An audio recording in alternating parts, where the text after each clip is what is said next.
केवल सब्जेक्ट को पास करना ही हमारा औचित्य नहीं होता है। कई बार हम देखते हैं कि हम ग्रेजुएशन स्तर पर तो सही पढ़ते नहीं है, हम केवल ग्रेजुएशन में पास पर ही ध्यान देते हैं कि बीए करने के बाद देखेंगे। यदि आपने 3 साल बीए के अंदर अच्छी स्टडी की है तो दुनिया की कोई ताकत नहीं है जो आपको आपकी सफलता के नजदीक जाने से रोक सके। यदि लेक्चरशिप की भर्ती आएगी तो फिर हम किसी कोचिंग क्लासेस के चक्कर काटते हुए दिखाई देते हैं, और कोचिंग क्लासेस में वही चीजें प्रोवाइड की जाती है जो सीनियर और ग्रेजुएशन लेवल में पढ़ाई जाती है। इसलिए मेरा आपसे ये निवेदन है कि आप ग्रेजुएशन स्तर का एजुकेशन बेस्ट क्वालिटी के साथ लें, तो आगे आपको जाकर के कहीं चक्कर काटने की जरूरत नहीं होगी। नमस्कार प्यारे विद्यार्थियों, assistant professor NK Bishnoi classes में आपका एक बार फिर से स्वागत है। प्यारे विद्यार्थियों, जैसा कि हम इन दिनों ग्रेजुएशन ज्योग्राफी की जो JNVU एग्जाम है उनके कुछ महत्वपूर्ण प्रश्नों पर डिस्कस कर रहे हैं। आज की ये जो क्लास है वो BA सेकेंड ईयर की ह्यूमन ज्योग्राफी पेपर पर होगी।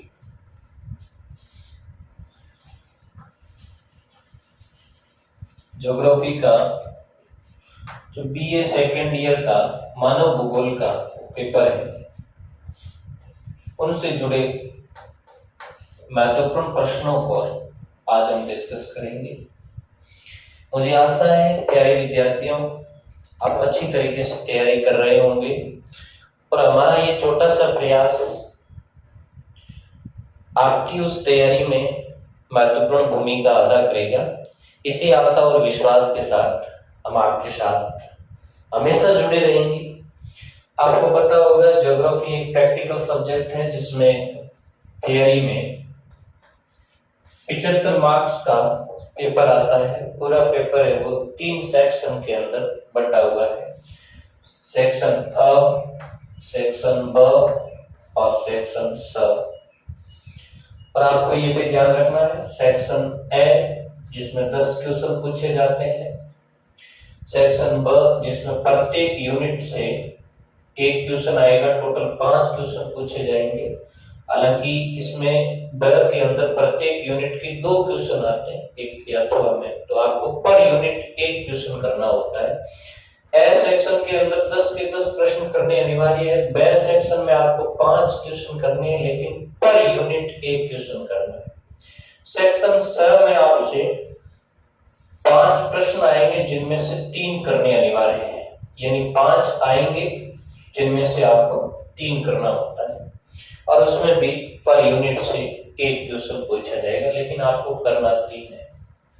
सेक्शन ए का प्रत्येक प्रश्न 1 अंक का होता है, टोटल 10 अंक ये बन गए, ये 7 अंक का होता है, टोटल 35 अंक बनता है, और ये 10 अंक का होता है।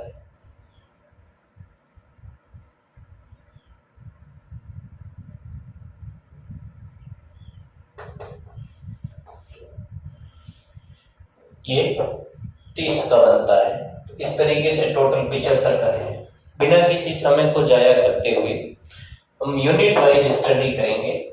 प्रत्येक यूनिट की मैं आपको क्वेश्चन बताऊंगा।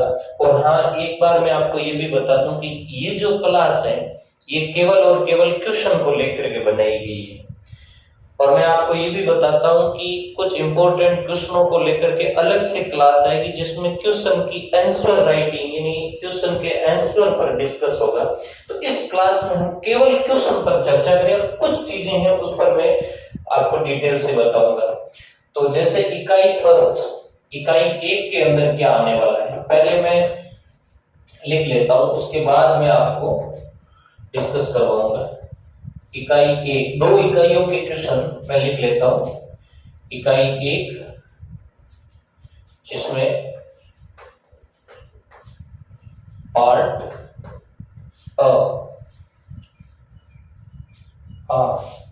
ये आपके सामने 2 यूनिट के प्रश्न है। एक बार आप इसको स्टॉप करके लिख सकते हैं। देखो यूनिट नंबर जो 1 है उसके तीनों पार्ट के मैंने अलग क्वेश्चन लिखे, पार्ट अ, पार्ट ब और पार्ट स। पार्ट ए में है नियतिवाद, ग्रिफिथ टेलर, एंथ्रोपोजोग्राफी, मानव पारिस्थितिकी, आचारपरक उपागम और पार्थिविकता। इसमें मैंने 2-3 चीजें ज्यादा लिख दी है, फिर भी ये इंपॉर्टेंट है, इस पर भी हम चर्चा करेंगे। पार्ट ब में संभववाद को समझाइए। दूसरा प्रश्न है मानव भूगोल का अन्य सामाजिक विज्ञानों के साथ संबंधों का वर्णन कीजिए। और तीसरा प्रश्न है मानव भूगोल के विशेष क्षेत्र पर प्रकाश डालिए।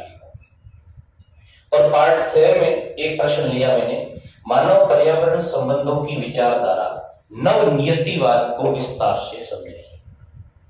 थोड़ा शॉर्ट डिस्कस कर लेते हैं।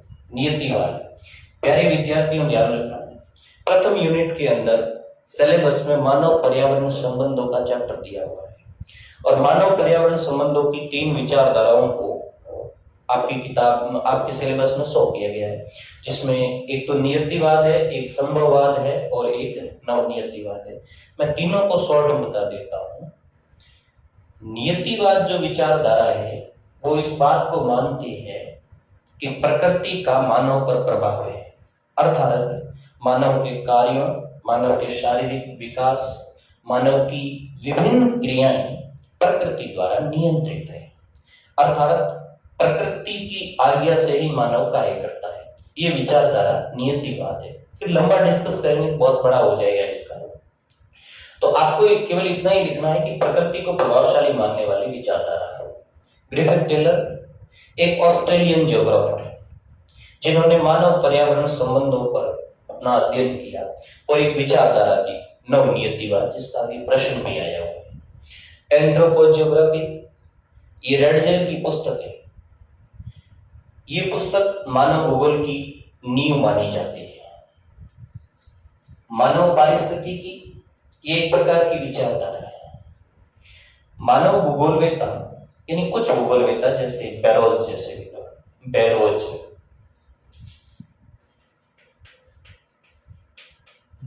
जैसे विद्वान ये कहते हैं कि मानव भूगोल मानव और पर्यावरण के बीच अंतर संबंधों का अध्ययन है। मानव और पर्यावरण के बीच संबंध, इसके लिए टर्मिनोलॉजी यूज होती है मानव पारिस्थितिकी, अर्थात मानव और पर्यावरण के बीच क्रिया और प्रक्रिया। आचारपरक उपगम, ये मानव भूगोल का एक मेथड है।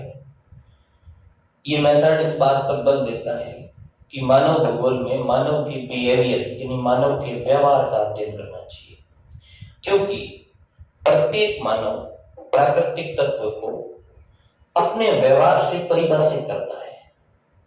इसलिए मानव का व्यवहार पर्यावरण को परिभाषित करने में सबसे महत्वपूर्ण है। अतः मानव भूगोल में मानवीय व्यवहार का अध्ययन होना चाहिए। और पार्थिव एकता, ये ह्यूमन ज्योग्राफी की एक थ्योरी है।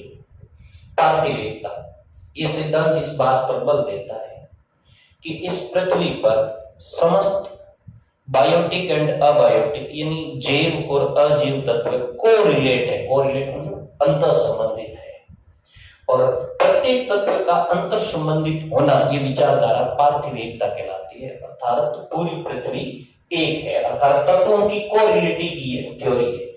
अब आपको ये ध्यान देना कि पार्ट ए का जो आंसर का क्राइटेरिया क्या रहेगा, तो आंसर का क्राइटेरिया इसका 30 शब्द है, तो आपको ज्यादा इस पर लंबा नहीं जाना है। इसका 30 शब्द रहता है, इसका 250 शब्द रहता है, 250 शब्द रहता है।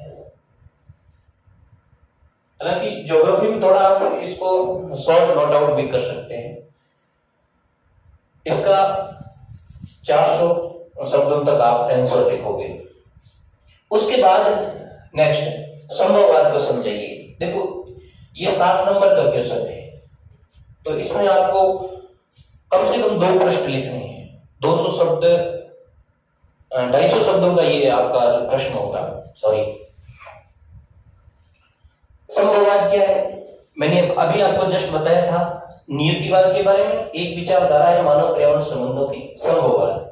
ये विचारधारा ये कहती है कि मानव दुनिया का सबसे बुद्धिमान प्राणी है, जिसके पास ज्ञान है, वो टेक्नोलॉजी का आविष्कारक है।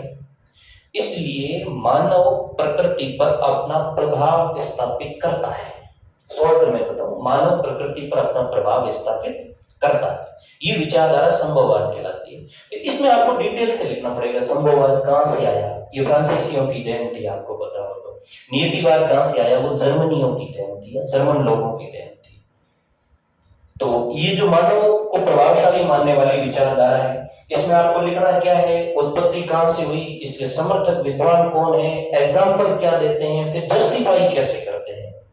इनको 4-5 भागों में बांट करके आपको स्टडी करनी है। अगला प्रश्न है, मानव भूगोल का अन्य सामाजिक विज्ञानों के साथ संबंध। ये भी बहुत अच्छा प्रश्न बनता है। अन्य सामाजिक विज्ञान जैसे राजनीति शास्त्र हो गया, इतिहास हो गया, अर्थशास्त्र हो गया, उसका इनके साथ क्या संबंध है। तो ये होगी यूनिट नंबर 1 का पार्ट नंबर 2। इसमें एक और है विषय क्षेत्र, कम से कम आपको 6-7 बिंदु लिखने हैं। विषय क्षेत्र में मानव भूगोल मानव की उत्पत्ति और मानव के विकास का वर्णन करता है, मानव की आर्थिक क्रियाओं का वर्णन करता है, मानव की आर्थिक क्रियाओं के पर्यावरण पर होने वाले प्रभाव, पर्यावरण का मानवीय क्रियाओं पर होने वाला प्रभाव, मानव और पर्यावरण के मध्य अंतर संबंध, मानव पर्यावरण अंतर संबंधों के परिणाम स्वरूप उत्पन्न हुए सांस्कृतिक भूदृश्य। तो बहुत सारी चीजें आपको किताब मिलेगी, आपको 6-7 बिंदुओं का प्रकाश डालना है। उसके बाद पार्ट 6 में मानव पर्यावरण संबंधों की विचारधारा नवनियतिवाद को विस्तार से समझाइए। इसमें आप जब नवनियतिवाद को समझाने जाओगे, 10 नंबर का प्रश्न है, तो थोड़ा मानव पर्यावरण संबंधों पर भी आपको ध्यान देना है। मानव पर्यावरण संबंध क्या है, तो 4-5 लाइन उस पर लिखनी, फिर कौन कौन सी विचारधाराएं हैं उस पर लिखनी, फिर नवनियतिवाद को विस्तार से समझाना है। नवनियतिवाद वही ग्रिफिथ टेलर का, एक तो इसके प्रतिपादक कौन है, एक इसका बढ़िया प्रश्न बनता है, इसको किन किन नामों से जाना जाता है। रुको और जाओ निश्चयवाद, टैथम ने इसको क्रियात्मक संभववाद की संज्ञा दी है। तो वैज्ञानिक निश्चयवाद भी इसको कहते हैं, ग्रिफिथ टेलर ने दिया। विचारधारा क्या है, मैं आपको शॉर्ट में बता दूं, ये मध्यम मार्ग की विचारधारा है जो नियतिवाद और संभववाद के मध्य का पक्ष रखती है। इस विचारधारा के समर्थक विद्वान जैसे ग्रिफिथ टेलर है, श्राडर है, वो ये मानते हैं कि मानव को प्रकृति अवसर प्रदान करती है, मानव को विवेक के अनुसार उन अवसरों का इस्तेमाल करके विकास करना चाहिए और उतने ही संसाधनों का दोहन करना चाहिए जितनी प्रकृति द्वारा पुनर्भरण हो सकता है। ये मैंने शॉर्ट में बताया है, फिर उनके तरीके भी दिए हैं, एग्जाम्पल भी दिए हैं। प्रकृति रोड लाइट के समान है, उस एग्जाम्पल को समझाना है। प्रकृति एक अंतरिक्ष यान की भांति है, उस एग्जाम्पल को समझाना है। उसके बाद आ जाइए इकाई नंबर 2 पे। इकाई नंबर 2 में पार्ट ए में मैंने 3 क्वेश्चन लिए, पर्यावरण अनुकूलन, शीतोष्ण घास क्षेत्र और भूमध्य सागरीय प्रदेश। पर्यावरण अनुकूलन, प्रत्येक जीव, प्रकृति का प्रत्येक जीव पर्यावरण के साथ अनुकूलित होता है, अर्थात एडजस्टमेंट करता है, एडॉप्शन करता है। अनुकूलन 2 तरह का होता है, आंतरिक और बाह्य। कुछ प्राकृतिक तत्वों को मानव उसके अनुसार ढलता है, ये आंतरिक है, जो धीरे धीरे की प्रक्रिया है, और कुछ को वो मजबूरन एक्सेप्ट करता है, वो एक बाहरी प्रक्रिया, उसको बाह्य अनुकूलन कहते हैं। ये तो लंबा हो जाता है, आपको केवल शॉर्ट में लिखना है, मानव का प्रकृति के अनुसार अनुकूलित होना। शीतोष्ण घास क्षेत्र, उसमें आपको दुनिया की घास क्षेत्रों की बात करनी है, भूमध्य सागरीय प्रदेश क्या है। उसके बाद पार्ट बे में पहला प्रश्न है, शीतोष्ण घास प्रदेशों में रहने वाले लोगों के सामाजिक और आर्थिक जीवन का वर्णन करें। देखो, जैसे ही बात शीतोष्ण घास क्षेत्र की आती है तो मध्य अक्षांशों में रहने वाले लोग जैसे किर्गिज हो गए मध्य एशियाई क्षेत्रों में, उसके बाद मध्य अफ्रीकी क्षेत्रों में रहने वाली जनजातियां, और इसमें पशुचारक जनजातियां भी आएगी, और ये जो स्थानांतरित कृषि करने वाले लोग भी आएंगे। उनका सोशल स्ट्रक्चर क्या है और इकोनॉमिक्स कंडीशंस क्या, यानी इकोनॉमिक्स एक्टिविटी क्या है, ये लिखना है। भू आकारों का मानवीय क्रियाओं पर प्रभाव बताइए, अर्थात पूरी दुनिया के अंदर आर्थिक क्रियाएं एक जैसी नहीं है, कहीं कृषि होती है, कहीं पशुपालन होता है, कहीं आखेट होता है। तो आपने कभी कभार ये सोचा होगा कि क्यों लोग इस तरीके का करते हैं? तो उसके पीछे बहुत सारे कारण आएंगे। एक तो मानव विकास की जर्नी आएगी, एक इन्वायरमेंट आएगा कि वहां का वातावरण उन लोगों को काम करने के लिए मजबूर करता है। तो उसमें एक वन की भूआकृति भी आएगी। तो दुनिया में जहां पर्वतीय क्षेत्र है, वहां पर कृषि नहीं की जा सकती, तो लोग मजबूरन या तो संग्रहण करेंगे या आखेट करेंगे। मरुस्थल किस तरीके से लोगों की आर्थिक क्रिया प्रभावित करता है, मैदान किस तरीके से लोगों की आर्थिक क्रिया प्रभावित करता है, वो इसमें लिखना है। जलीय स्रोत मानवीय क्रियाओं को किस प्रकार प्रभावित करते हैं, बहुत अच्छा प्रश्न है। मानव की क्रियाएं जैसे कृषि, कृषि को पनपने के पीछे जलीय स्रोत ही जिम्मेदार रहे। तो जलीय स्रोतों के द्वारा मानव की आर्थिक क्रिया कैसे प्रभावित होती है, 5-6 पॉइंट इसके लिखने। पार्ट से में एक अच्छा प्रश्न है, विश्व तटीय और मानसूनी प्रदेश का मानव पर्यावरण के साथ अनुकूलन बताइए, साथ ही साथ वहां के लोगों का आर्थिक और सामाजिक जीवन पर प्रकाश डालिए। हालांकि मैंने 2 चीज लिखी, एक चीज पूछने की ज्यादा संभावना है। देखो, जैसे ही पर्यावरण के साथ अनुकूलन की बात आती है, किसी पर्टिकुलर एरिया की आती है, फिर आप अपनी मर्जी से अडॉप्शन नहीं लिख सकते। आप बात विश्व तरीका की कर रही हैं और एग्जाम्पल दे रही हैं एस्किमो का, कि वो पर्यावरण के साथ अनुकूलन करते हैं, ध्रुवीय क्षेत्रों के अंदर हड्डी के चश्मे रखते हैं ताकि वो तूफान से बच सके, वो गलत होगा। वहां केवल विश्व तरीके क्षेत्रों में रहने वाले ये जो संग्रहित प्रजातियां हैं, वो पर्यावरण के साथ अनुकूलन कैसे करती है, वही एग्जाम्पल लिखना। जैसे कीट मकोड़ों से बचने के लिए वो अपने शरीर पर लेप करते हैं, और ज्यादा गर्मी वहां पड़ती है उस बेल्ट के अंदर, और उमस बहुत ज्यादा है, इसलिए वो बड़े कपड़े या तन ढकने के लिए बड़े कपड़ों का इस्तेमाल वो नहीं करते हैं, या बड़ी साल का इस्तेमाल नहीं करते हैं, केवल नगण्य कपड़ों का ही इस्तेमाल करते हैं। इस तरीके से फिर वहां के वो जो आर्थिक जीवन है, वहां घने जंगल है, इसलिए कृषि नहीं हो सकती, तो वो लोग है वो शिकार वगैरह करते हैं, तो या संग्रहण वगैरह करते हैं, तो वो एक पर्यावरण के साथ अनुकूलन है। फिर उन जनजातियों के इकोनॉमिक और सोशलिस्टिक जो जीवन यापन है वो कैसा है, उसको समझाना। ये होगी 2 यूनिट। अभी तीसरी और चौथी यूनिट पर हम चर्चा करेंगे। हाँ, ये आपके बाकी की जो 3 यूनिट है उसका मैंने तीनों का एक साथ लिख दिया है, तीसरी, चौथी और 5वीं यूनिट। तो अब इसको समझ लें हम। देखो, तीसरी यूनिट में पार्ट ए के अंदर मैंने 3 क्वेश्चन लिखे हैं। जनघनत्व, जनसंख्या वृद्धि या परिवर्तन, और जनसंख्या अतिरेक। सुनो, जनघनत्व की डेफिनेशन लिखनी है आपको और उसका फॉर्मूला लिखना है। प्रति वर्ग किलोमीटर, या यूं आप लिख सकते हैं कि प्रति वर्ग इकाई क्षेत्र में निवास करने वाले लोगों की संख्या जनघनत्व कहलाती है। और फिर आप फॉर्मूला लिख सकते हैं जनसंख्या बटे क्षेत्रफल। जनसंख्या वृद्धि या परिवर्तन, वृद्धि को ही परिवर्तन कहते हैं। डेफिनेशन लिखनी है आपको इसकी। एक निश्चित समयावधि में, आपने पढ़ी होगी किताब में, एक निश्चित समयावधि में किसी क्षेत्र की जनसंख्या में होने वाला परिवर्तन। समयावधि जैसे 10 साल हो सकता है, 5 साल हो सकता है, उसमें किसी क्षेत्र की जनसंख्या में जो बदलाव आ रहा है उसको जनसंख्या वृद्धि या परिवर्तन कहते हैं।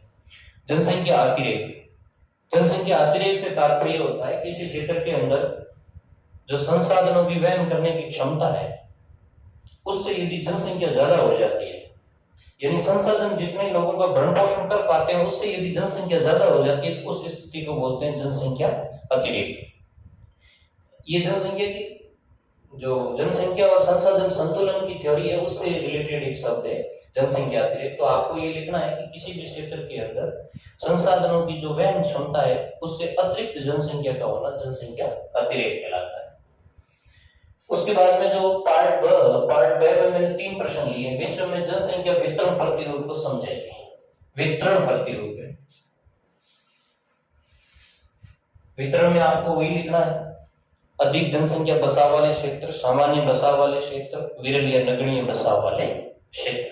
फिर उसमें आपको सघन में कौन कौन से आते हैं, जैसे दुनिया के महासमूह सघन में आएंगे, सामान्य बसाव में महासमूह के पार वाले या घास मैदान वाले क्षेत्र आएंगे, और विरल जो समूह है, सॉरी जो विरल बसाव वाले क्षेत्र है, उसमें जैसे दुनिया के मरुस्थल आएंगे, पर्वतीय प्रदेश आएंगे, ध्रुवीय क्षेत्र आएंगे, उष्णकटिबंधीय वन आएंगे आदि।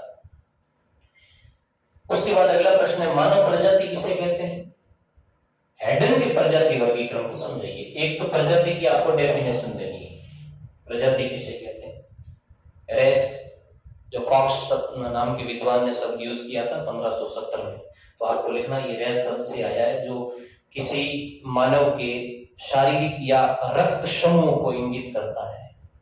यानी समान शारीरिक विशेषता और समान रक्त समूह वाला जो मानव वर्ग होता है, उसके लिए प्रजाति शब्द यूज किया जाता है।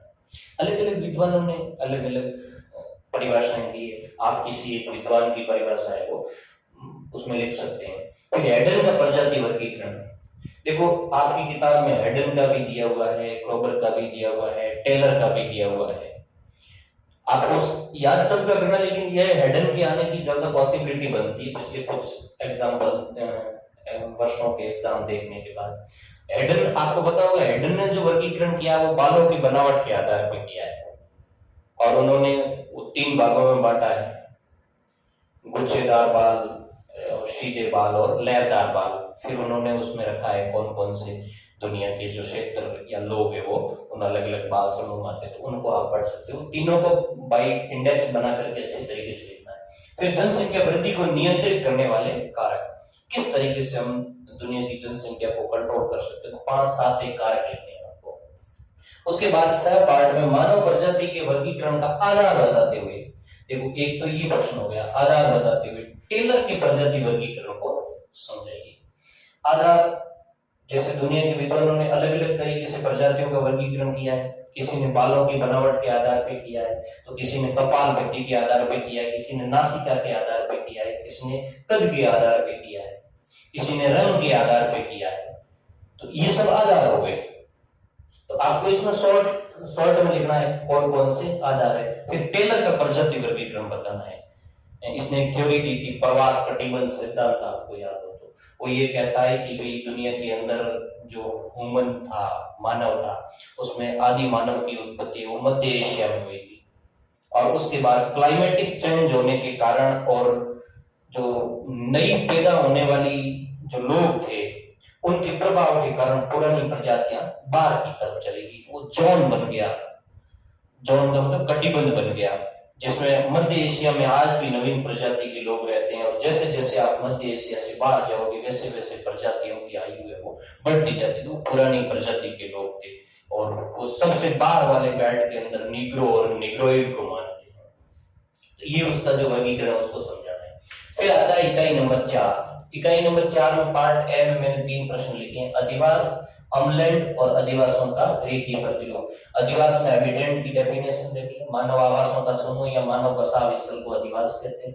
अम्लैंड, अम्लैंड ये नगर प्रभाव क्षेत्र है, इसका बड़ा प्रश्न भी बन सकता है, आपकी किताब में ये आपको मिलेगा, नगर प्रभाव क्षेत्र। बहुत अच्छी कंसेप्ट है, बहुत अच्छी थ्योरी है अम्लैंड की।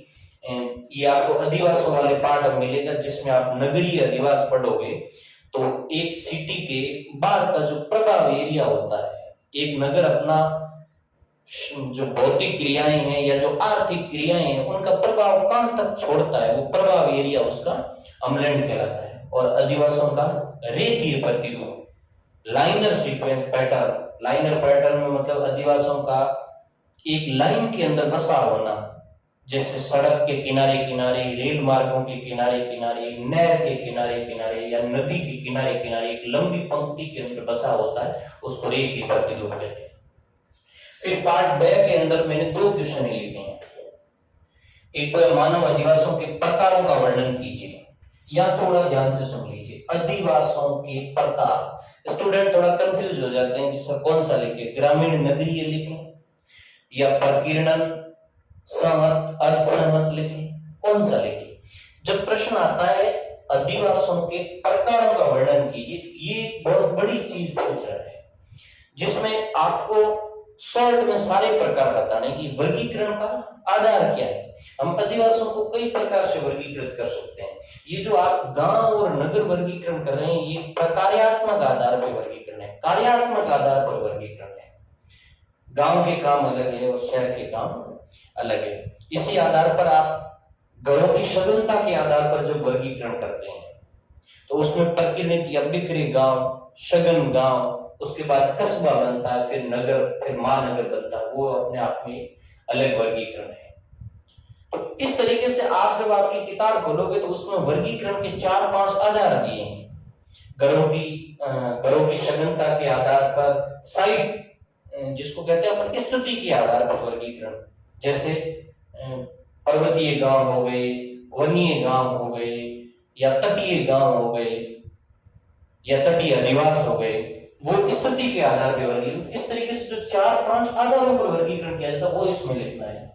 भारत में ग्रह के प्रकार, इसमें आप अलग अलग क्षेत्र ले सकते हैं। पहाड़ी क्षेत्रों के ग्रह कैसे हैं, मैदानी क्षेत्रों के ग्रह कैसे हैं, उसमें पक्के ग्रह, कच्चे ग्रह, उसको समझना। फिर पार्ट 6 के अंदर मानव अधिवासों को परिभाषित करते हुए उनकी स्थिति व आकृति पर प्रकाश डालिए। पहले परिभाषा देनी है, फिर स्थिति, अधिवास कहां बसते हैं। तो अभी मैंने जैसे एक जिक्र किया ना, एक वर्गीकरण आता है स्थिति के आधार पर वर्गीकरण, जिसमें तटीय क्षेत्रों के गांव, पर्वतीय क्षेत्रों के गांव, वनीय क्षेत्रों के गांव, नदी तट के गांव, ये स्थिति है। आकृति, इसको आप पैटर्न में ले सकते हो। पैटर्न मतलब प्रतिरूप में ले सकते हो, प्रतिरूपों का यहाँ वर्णन करना है।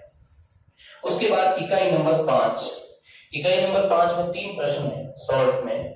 पार्ट ए में नगरीकरण, गंदी बस्तियां और मेगालोपोलिस। नगरीकरण, ध्यान से सुनना, कई बार बच्चे नगर की परिभाषा दे देते हैं। नगरीकरण एक प्रोसेस है जिसमें गांव से शहर की जनसंख्या बढ़ती है, यानी गांव से लोगों का शहर की ओर पलायन होता है। उस स्थिति को कहते हैं नगरीकरण, अर्थात शहर की जनसंख्या का तीव्र गति से बढ़ना, ये प्रोसेस नगरीकरण कहलाता है। गंदी बस्तियां, ये वे बस्तियां होती है जो समस्त भौतिक, आर्थिक और मूलभूत या आधारभूत सुविधाओं से वंचित शहरी बस्तियां होती है, पिछड़ी बस्तियां होती है, जहां पर्यावरण गंदा होता है और प्रदूषण चरम स्थिति पर होता है, उसको कहते हैं गंदी बस्तियां। मेगालोपोलिस, जब आप सिटी क्लासिफिकेशन पढ़ोगे, जब शहर का वर्गीकरण पढ़ोगे, तो एक वृहद स्तर का शहर आता है जिसको जीन गॉटमैन ने 1957 के अंदर एक टर्मिनोलॉजी यूज की थी, मेगालोपोलिस। और उसके बाद जब ममफोर्ड ने क्लासिफिकेशन किया था तो उन्होंने 50 लाख से अधिक आबादी वाले शहर के लिए वो मेगालोपोलिस, उनको मेगालोपोलिस की श्रेणी में रखा था। तो ये एक प्रकार की वृहद नगर है। और जब जीन गॉटमैन ने इस शब्द को यूज किया था तो आपको पता होगा, संयुक्त राज्य अमेरिका के पूर्वी तट पे बोस्टन से लेकर के न्यूयॉर्क तक लगभग 1000 किलोमीटर क्षेत्रफल के अंदर फैले हुआ जो नगरीय सघन आबाद समूह था, उसके लिए ये शब्द यूज किया था। उसके बाद पार्ट 6 के अंदर नगरीकरण किसे कहते हैं, गंदी बस्तियों की समस्याओं पर प्रकाश डालिए। हालांकि ये प्रश्न रिपीट हुआ है, नगरीकरण किसे कहते हैं। फिर भी आप नोट, इसमें ये हो सकता है, एक चीज ये भी आप ले सकते हो, गंदी बस्ती किसे कहते हैं, ये भी चीज इंपॉर्टेंट है। हालांकि ये दोनों चीजें मैंने ऊपर ले ली है, गंदी बस्ती और नगरीकरण दोनों को। नगरीकरण भी इसमें आया है और गंदी बस्ती भी आई है। और गंदी बस्तियों की समस्याएं, आपको 7-8 समस्याएं लिखनी है। फिर वैश्विक नगरीकरण में वृद्धि तथा कारणों को समझेंगे, बहुत इंपॉर्टेंट है। वैश्विक नगरीकरण में वृद्धि हो रही है, पहले तो इसको जस्टिफाई करना है, किस तरीके से हो रही है, आपको कुछ आंकड़े देने हैं। समय के साथ वैश्विक नगरीकरण में वृद्धि हुई है, फिर आपको कारण बताने नगरीकरण क्यों बढ़ रहा है। और उसके बाद भारत में नगरों के कार्यात्मक वर्गीकरण को समझाते हुए नगरीकरण की समस्या पर प्रकाश डालिए। ये भारत में नगरीकरण की समस्या की बात पूछ रहा है। देखो, भारत में नगरों का कार्यात्मक वर्गीकरण, आपको ये क्या है, जब आप अधिवासों का कार्यात्मक वर्गीकरण करोगे तो अधिवासों के कार्यात्मक वर्गीकरण में ग्रामीण अधिवास और शहरी अधिवास आएंगे। लेकिन जब आप नगरों का कार्यात्मक वर्गीकरण करोगे तो फिर ये वर्गीकरण नहीं है। पर्टिकुलर नगर किसी कार्य विशेष के लिए ज्यादा चर्चित होते हैं। उदाहरण के तौर पर मैं दिल्ली की बात करूं तो दिल्ली एक प्रशासनिक कार्य के लिए चर्चित नगर है। मैं अंबाला की बात करूं, नसीराबाद की बात करूं तो वो सैन्य कार्य के लिए प्रसिद्ध नगर है। इसी तरीके से मैं जैसे कोटा की बात करूं तो वो शिक्षा जगत या शैक्षिक कार्यों के लिए एक चर्चित नगर है। मैं जमशेदपुर की बात करूं तो वो औद्योगिक कार्य के लिए एक चर्चित नगर है। इस तरीके से नगरों को कार्यों के आधार पर वर्गीकृत किया जाता है। औद्योगिक नगर, खनन नगर, प्रशासनिक नगर, शैक्षिक नगर, मनोरंजन नगर, धार्मिक नगर, ये कार्यात्मक नगर है। सैन्य नगर या छावनी नगर, वो आपको वर्गीकरण करना है। फिर भारत के अंदर नगरीकरण की समस्या पर प्रकाश डालना है। बेसिकली दुनिया में नगरीकरण की जो प्रॉब्लम होती है वही प्रॉब्लम भारत में कोई अलग से नहीं है, तो यह नगरीकरण की समस्याओं को दृष्टिपात करना है। ये आपका हो गया ह्यूमन जियोग्राफी का पेपर। मुझे आशा है कि आप इन प्रश्नों को बढ़िया तरीके से तैयार करेंगे तो यूनिवर्सिटी के एग्जाम में हम अच्छी तरीके से लिख पाएंगे। प्यारे विद्यार्थियों, मैं आपसे एक बार फिर कहना चाहता हूँ कि हमारा एक जो अपना जो मिशन था कि किस तरीके से हम क्वालिटी एजुकेशन ले पाए, केवल सब्जेक्ट को पास करना ही हमारा औचित्य नहीं होता है। कई बार हम देखते हैं कि हम ग्रेजुएशन स्तर पर तो सही पढ़ते नहीं है, हम केवल ग्रेजुएशन में पास पर ही ध्यान देते हैं कि बीए करने के बाद देखेंगे। यदि आपने 3 साल बीए के अंदर अच्छी स्टडी की है तो दुनिया की कोई ताकत नहीं है जो आपको आपकी सफलता के नजदीक जाने से रोक सके। इसलिए हमारा ये प्रयास रहता है कि इन 3 सालों के अंदर हम एक बेहतरीन क्वालिटी एजुकेशन लें, तो उसके बाद हमें कहीं भटकने की जरूरत नहीं पड़ेगी। यदि लेक्चरशिप की भर्ती आएगी तो फिर हम किसी कोचिंग क्लासेस के चक्कर काटते हुए दिखाई देते हैं, और कोचिंग क्लासेस में वही चीजें प्रोवाइड की जाती है जो सीनियर और ग्रेजुएशन लेवल में पढ़ाई जाती है। तो क्यों न हम यहाँ पर भी एक मजबूत तैयारी करवाएं। फिर हम किसी ऑनलाइन कोर्स की तरफ चक्कर काटते हैं, फिर बेसिक कंसेप्ट हमारा क्लियर नहीं हो पाता है, क्योंकि उस समय जो बाजार के अंदर आपको मटेरियल अवेलेबल होगा वो मटेरियल आपको केवल वो जो आपका एग्जाम है उस एग्जाम की दृष्टि से ही बनाया गया है। और ज्योग्राफी एक ऐसा सब्जेक्ट है जब आपका बेसिक कंसेप्ट तैयार नहीं होगा तो आप उस मटेरियल को पूरा का पूरा ग्रहण नहीं कर पाओगे। इसलिए आपको लगता है कि ज्योग्राफी के अंदर ऑनलाइन क्लासेस फेल है या ऑनलाइन क्लासेस सक्सेस नहीं है, ऑफलाइन में समझ में कम आता है।